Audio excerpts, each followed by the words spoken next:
This is a Hail Mary, my last desperate attempt. I've spent months emailing the incredible Wicked stars Ariana Grande and Cynthia Erivo, begging them, please extend your press tour to friendly Geordies. If I'm good enough for Kevin Rudd and Spanion, Australia's real-life Glinda and Elphaba, I'm good enough for Wicked. And this press tour has been the greatest ever. If Dick Cavett is the greatest interviewer ever, then Ariana Grande and Cynthia Erivo are the greatest interviewees ever. Actually, no, sorry, Dick Cavett is not the greatest interviewer ever. This woman is. Cynthia, you fucking did it, babe. Babe, like, from an alphabet, from an autistic alphabet, oh my God, you did it. I want to look you both in the eye and say you did it. You really did it. Thank you so much. From a nerdy theatre kid who was othered at school my whole life, this film means so much to me, and there are so many millions of kids like me who find refuge in The Witches.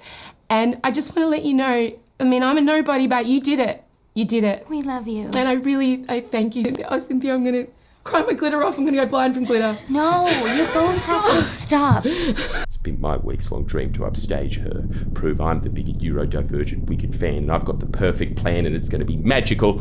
Magical! I'm going to go non-verbal and just wait for the two stars to begin crying, as they have done in every interview on this press tour so far. And as the tears begin to flow, I'm going to piss myself. As it runs down my pants onto the floor, I'm going to bask in the glowing admiration of Grande and Erivo, who are now grasping each other's fingers, crying even harder, exclaiming that I'm the real Elphaba, not whoever the interviewer I just played was. Me! I wasn't born wicked. Just like Elphaba, wickedness was thrust upon me by all these different journos who have been writing awful things about me over the years. Coincidentally, Patreon, in the video suggestion poll, voted for me to have a retrospective whinge about the journos who have personally wronged me over the years in a segment I like to call, Where Are the Hacks Now? Well, first I've got to say, putting a hit job on the front page of apparently Australia's most read newspaper is one thing, but not holding space for me as Australia's #1 neurodivergent musical fan interviewer and then stealing my dream interview, that is the biggest crime against me ever committed in Australian journalism. That's something I can't forgive. So welcome to How to Solve a Problem Like M. Rusciano, Part 1. Just joking, I'm not that big of a Wicked fan. Annie, starring Alan Jones as Franklin D. Roosevelt, is more my speed. Yes, that's real. Do you think he'll make a very good president? He will, out of the box. He's absolutely amazing. And he's going to be absolutely wonderful.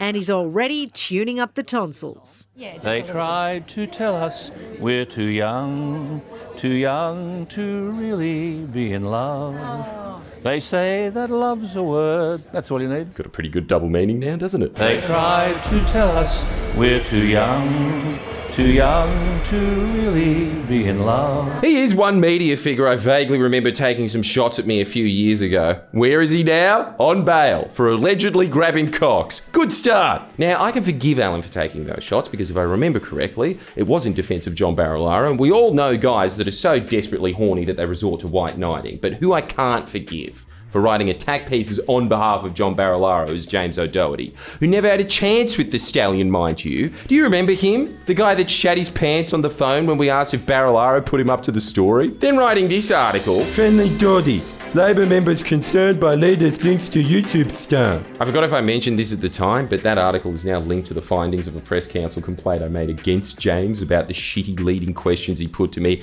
and the lack of time he gave me to respond. The press council found, quote, that the questions as posed lacked necessary context and could not have been fairly answered by the complainant given the deadline provided. Anyway, no real exciting update on James. Well, no real exciting update on any of these journos, but it's what Patreon wants. James is still working the state politics beat, with the Daily Telegraph getting amazing scoops such as New South Wales Labor moved to campaign footing, bracing for possible early poll. James, do you even care? This was in July, reporting that a federal election could be held in November. Here's another riveting piece about a poll on the popularity of e-scooters, so it really makes sense why this guy escaped having to do any manual labour in life, doesn't it? What a sharp mind. So I had to pad the beginning out with that wicked bit. These journos' lives are so pointless and boring, I can't even be fucked to take swings at them. Like, being them, that's their crime, but it's also their punishment. Oh wait, hang on, the e-scooter article had a video, we've got to watch.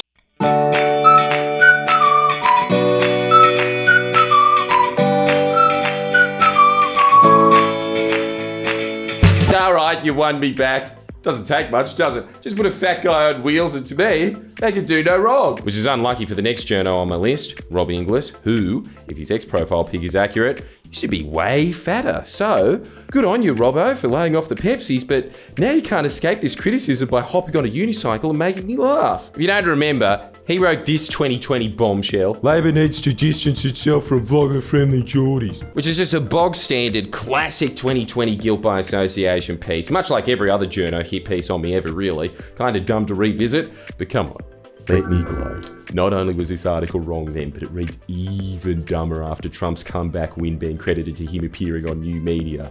Yeah, it might be tactically smart for some politicians to avoid me, but it's certainly not because Rob Inglis, influential titan from the Launceston Examiner, might write an article. Wait, formerly from the Launceston Examiner, now moving up in the world, writing for the big smoke, Hobart, in their News Corp rag The Mercury, where it's pretty much the same story as James O'Doherty, but even lamer because it's Tasmania, reporting on the latest news surrounding e-scooters even. Then we have the big front page Sydney Morning Herald piece, How to Solve a Problem Like Friendly Geordies by Lucy Cormick and Fergus Hunter, both who no longer work at the Sydney Morning Herald, both moving on to the much more prestigious public service roles of Lucy moving to Dubai and now working for a radio station, Dubai 1038, which is owned by Sheikh Mohammed bin Rashid Al Maktoum, the ruler of Dubai and the Vice President and Prime Minister of the United Arab Emirates. Oh, I'm sure he won both of those elections fair and square. Now, good for her.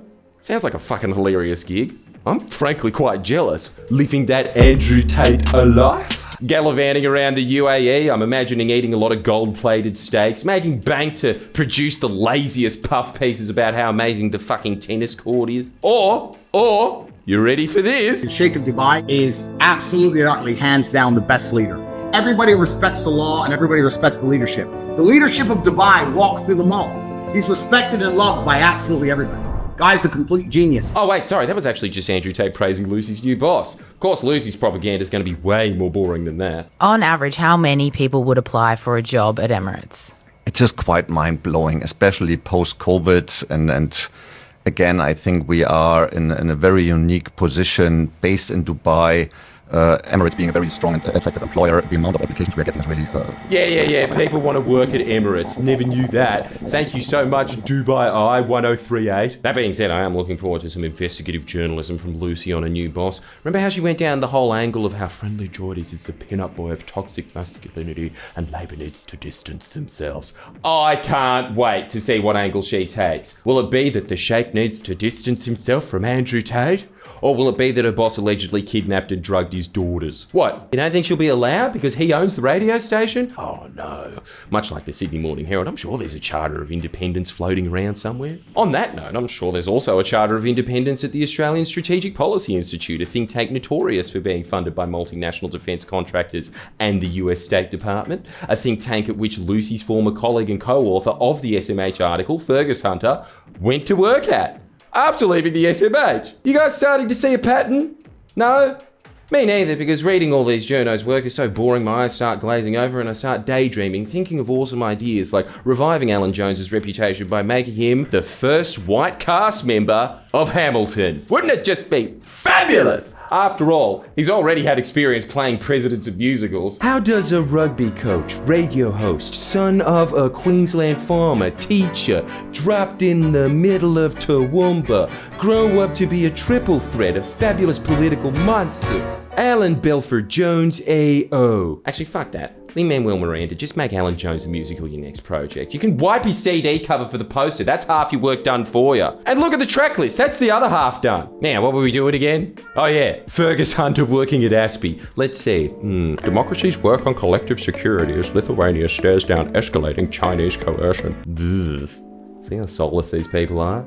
Going back through these pieces, it did get me thinking the real issue with these journos was not that they wanted to shit on me. I have a lot of respect for people who take genuine and funny swings at me that aren't dressed up in some fake moral framework. A moral framework that is totally vacuous, as evidenced by the entities Lucy and Fergus are more than happy to be paid by now. The main problem is that all these journos are too stupid to be hard-nosed, serious investigative journalists or even decent reporters. They're also really boring. lacking the rhetorical flair and courage to be actual cultural critics or polemics. So the hit pieces that I get, they're always just these awful hybrids presented like objective reporting on a local school getting a renovation. But the subject matter was just jokes that I publicly made, usually on a platform that's bigger than the newspaper themselves. Like, it's all just so lame, isn't it? You all want to be cultural critics. You all want to have opinions. You wanted to say that this Jordan guy is really annoying, but you're also just too cowardly to do it, so you're now all stuck writing fluff about e-scooters and how mad Dubai is. Whilst I get to make gratuitous videos and say whatever the fuck I like. Hashtag Free Alan Jones. And subscribe to Patreon if you want a part 2 of this video. I'm sure Jim Marlowe and a bunch of others need a wheelbarrow of shit thrown at them as well. And you know how in that video I was saying I don't mind when someone takes a direct and hilarious swipe at me? Well, boy, how did my wish come true, because in between that being filmed and this video being released, we got one by a fugitive journalist from Kangaroo Court of Australia, Shane Dowling, confirmed corrupt pedophile, because that's what he accuses everyone ever of being, a confirmed corrupt pedophile. So yeah, there it is, it's just out there now. You've been outed, Shane. He is. Look, I'll say this, he says some interesting stuff every now and then, but let's just extend the word interesting a little bit here, because everything he does say it definitely falls into that category. He does just say a lot of baseless crap, to put it mildly. Like, to give you an idea, right? Justice Raries. I think that I have a lot of good reasons for why I can personally say that I am not a fan of that man. He was the guy that was presiding over my defamation case, right? And I remember him coming out with a video, and he was sitting there because at that point it was trendy to sit there and be like, oh yeah, he's this proud independent journalist going up against the system. So he was just trying to write off that, like he's trying to write off my name now. And he came out and just said the most egregious shit about Justice Raries, just any rumor that he ever heard, a bunch of baseless shit that I can't even find a source for. Think about this, right? Like, dude, I am not a fan of that man. And I think I've got very legitimate reasons for it. But Shane Dowling is so far off the Richter scale that I have to come out and defend Justice Raries and say, dude, he's not that bad. Can you relax? This is what I'm talking about. This type of person that just comes out and says, everyone's corrupt all the time. It's like, dude, you're really debasing the work of people that spend years of their lives trying to prove that someone is corrupt by just going like, yeah, they're all like that, fuck him. That he is just classic down the line, that kind of a guy. And look, I've always been entertained by his antics. I mean, it's kind of hard to get through because he's quite monotone, but what that video that he just released then was a rambling response to a video that I put out that I don't really see the point of it, because really what it was like was him sitting there and saying like, he didn't answer this in the video, when virtually everything that he said in that video is answered in that video. He's just taken away the answer and said that it wasn't.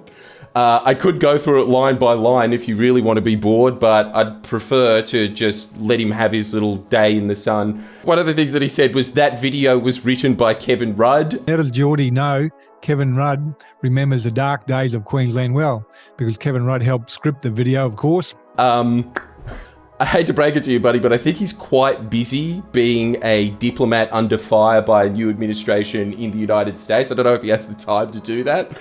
But can I just put all aspersions to rest that have been raised by this proud fugitive journalist by assuring you that no, Kevin Rudd did not write that video. And look, the video itself, I don't really have that much of a problem with. It is just a bit of fun for psychos on Twitter to consume and occupy their extremely important days, I guess. But what I am going to have to push back on Shane is releasing the article with the headline, Labor Party pays friendly Geordies to promote Labor lies and propaganda. I think you're the reason that defamation laws exist, mate. That's really quite, like, malicious massive lie, and I think you know that it is a massive lie because you were being very weaselly about it in your video, where you were kind of leading your psycho audience to the conclusion that I am paid by the Labor Party, but saying it in a way that distances yourself. So I've got to give you props for being sued for defamation so many times that you kind of know the dance that you're supposed to do. That's great. But, look, this is the first line after the headline. The Labor Party are using YouTuber-friendly Geordies with 1.35 million followers on YouTube, which averages about 250,000 views per video, to push Labor's propaganda. If only you knew how untrue that is. Like, you have no idea how much the Labor Party hates me. You really don't. They like people like you because you are a complete and utter joke. And so you kind of, aren't really a check on anything except for like a very small, very psychotic audience. That's all well and good. But, to me, I say a bunch of swear words and then the Murdoch press gets that and says, look, he supports Labor. He must be paid by Labor. And he's a racist. The Labor Party's tacitly paying and supporting racists. Like, they don't like the fact that I exist.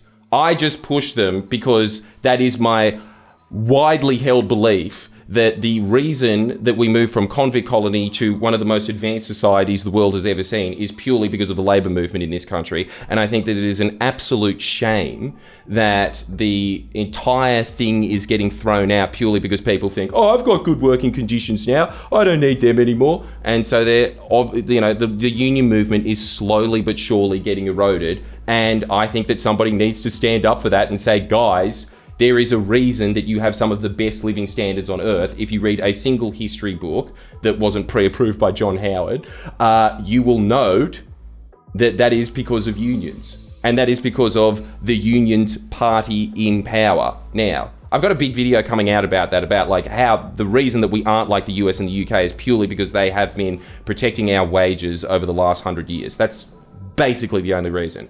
But, that is my widely held belief. I get a lot of pushback for it. It would be really, really advantageous if I just pushed the same line as everyone else of like, oh, I hate them all, they all suck, and then just like pushed my views on that, but under the guise that like, I fucking hate them all, but here's my view. But I think that it's a lot better to just come out and honestly say, here's who I vote for and here's why. And for you to sit there and give this nefarious idea that I'm paid by the Labor Party to do that, man, you have no idea how rich I would be if I was just a little bit obsequious about my views, or if I just wasn't in this game at all. Like, first off, I wouldn't have had attempts on my life, so that would have been a lot better. I wouldn't have had my house burnt down. In fact, I would have a fat YouTuber's mansion at this point if I just did a bunch of videos about this. I made the biggest skittle in the world. Like, I know the game. I've been around the game long enough to know that what I am doing is actively destroying my own view count. But I do it because I believe in it sincerely. And so anytime that I ever get that response of, he's doing it because he's paid by Labor, that's the line that I always have to push back on, because it is so damaging to my reputation that is already massively damaged with a bunch of other lies that I really don't see as nefarious as that one, because you're really putting a bunch of assertions onto all of my content just being there because I'm paid to do it. And the thing is, Shane, you know that that's not true. Because if you go and watch your video, you are using little weasel words to distance yourself from the headline that you're putting there. But this is the kind of scummy stuff that Shane Dowling does, basically just for attention and clicks, while he says that what I'm doing is for attention and clicks. But if you really boil down what Shane is saying, but in a way that his audience of psychos is not smart enough to decipher, what he is saying is that I have a Patreon and people that have voted Labor in the past probably donate to that Patreon, therefore I am a Labor shill. Shane, I've noticed that you have a PayPal and a Patreon, mate. So by your logic, I mean, you've got a couple of thousand people that watch you routinely. I'm sure that there are some very bad people that have donated to you in the past. I would go as far as to suggest that some of them might even be pedophiles and corrupt.